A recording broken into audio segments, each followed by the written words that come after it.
यार चप्पल पहनो।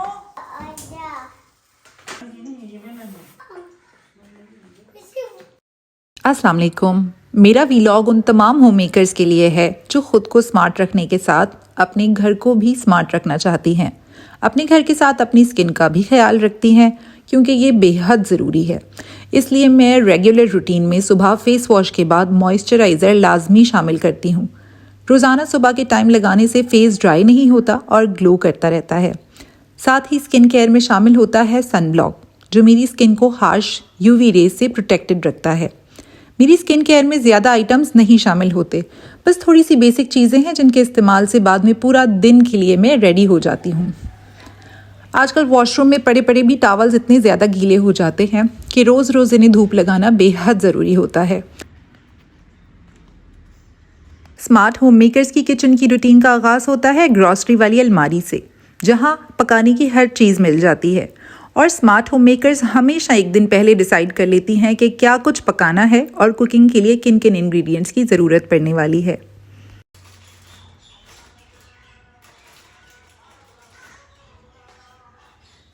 आज खाने में मैं माश की दाल बनाने वाली हूँ और साथ हैश ब्राउन्स ट्राई करने वाली हूँ। हैश ब्राउन्स की रेसिपी डिफरेंट चैनल्स पर तो मैंने देखी है, लेकिन मैं खुद आज फर्स्ट टाइम ट्राई करने वाली हूँ और यकीन जानिए कि इतने मज़ेदार बने थे।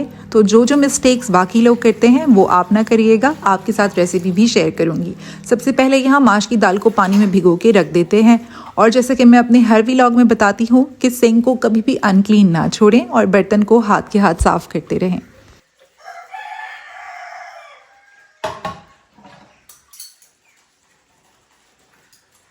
अपनी बर्तन धोने की जगह को हमेशा साफ रखें। कोशिश करें कि यहाँ पर कोई ड्राई मैट ज़रूर हो।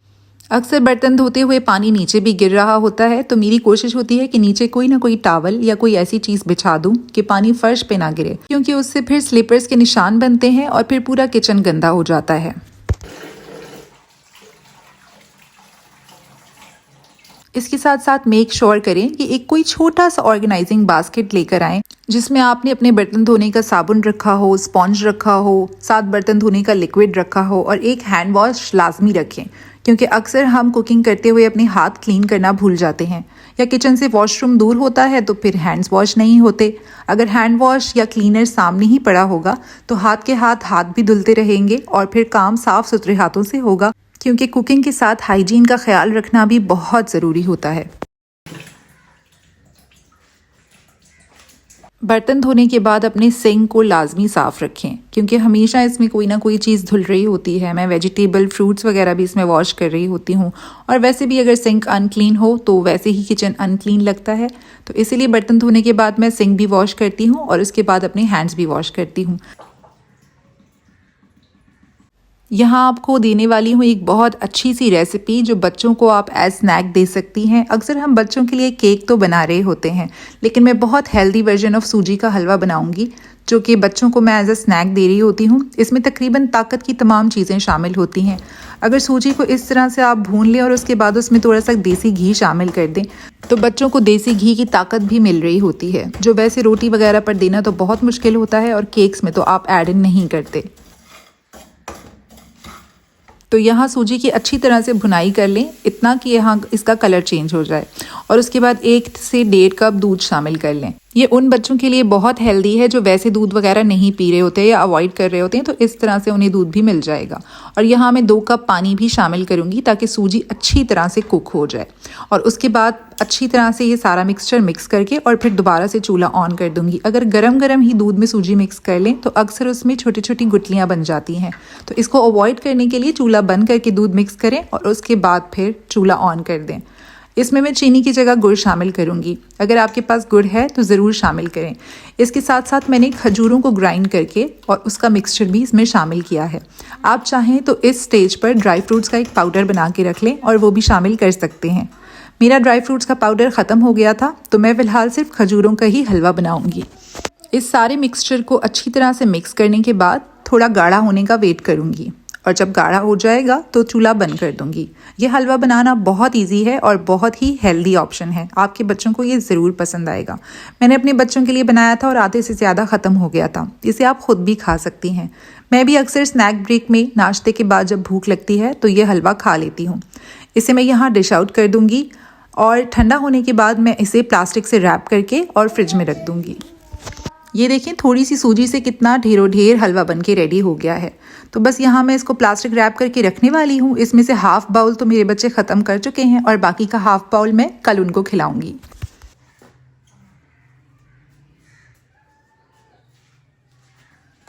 जो स्मार्ट होम मेकर्स होती हैं वो दिन में ही अपनी कुकिंग के काम निपटा लेती हैं, इसीलिए हलवा बनाने के बाद ही मैंने फ़ौरन माश की दाल को भी प्रेशर कुकर में डाल दिया था और मैं इसे 4 से 5 मिनट प्रेशर लगा लूँगी।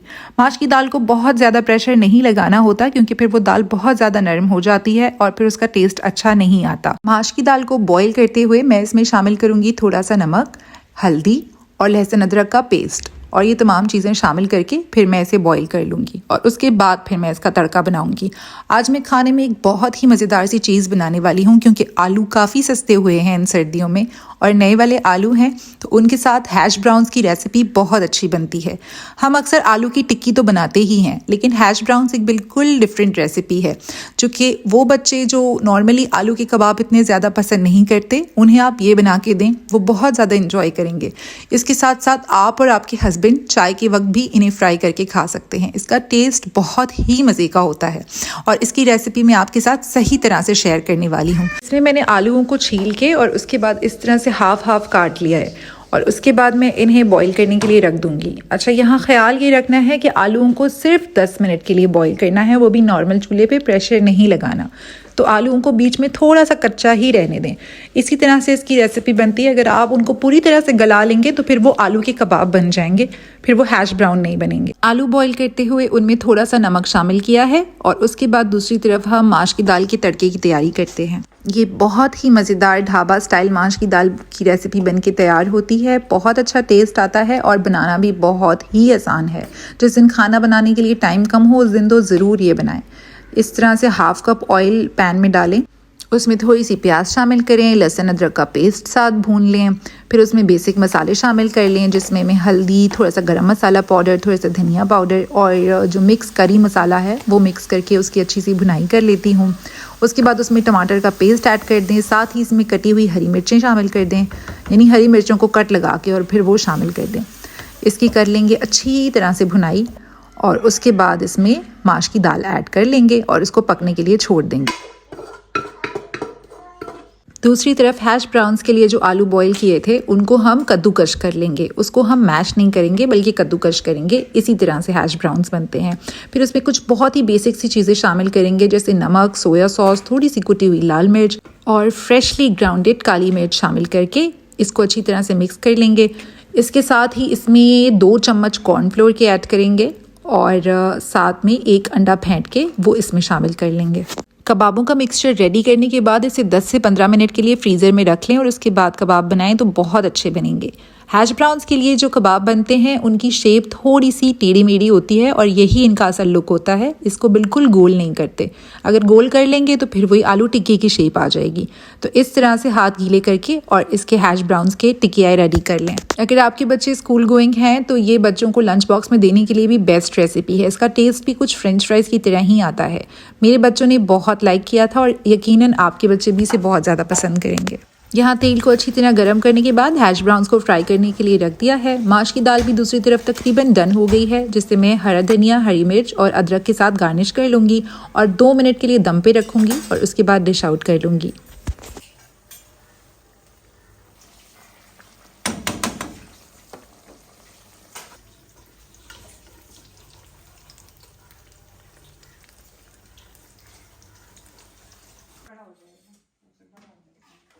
यहाँ मज़ेदार सा हमारा लंच मील तैयार हो गया है। माश की दाल को मैं डिश आउट करने लगी हूँ। बहुत ही मज़ेदार दाल बनी थी और हैश ब्राउन्स का तो जवाब ही नहीं था।